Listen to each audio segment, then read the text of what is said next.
नमस्कार. तुमचं पूर्ण? अनिता देवी पावटे, राहणार शेलू. हॉस्पिटलमध्ये येण्यापूर्वी काय त्रास होतो तुम्हाला? मला का ते ताप आलती का अगोदर, तापीपासून मग 2-3 दिवस सलाईनचा कोर्स चालू होता. त्यानंतर मग पोटाचा त्रास चालू झाला आणि मग पुन्हा उजूक दवाखाना केला ते गायकवाड सरांकडं. मग तिथं काहीच निदान लागलं नाही. एक रात्र होत होतं आम्ही तिथं.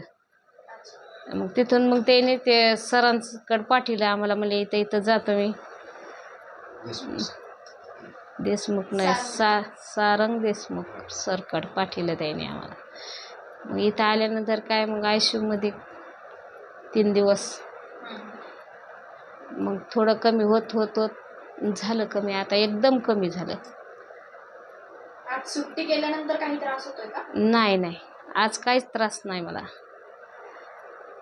डॉक्टरांबद्दल काय मत तुमचं? डॉक्टर मी म्हणलं ना तुम्हाला, डॉक्टर म्हणजे काय आज देवच आहेत माझ्यासाठी. हो ना.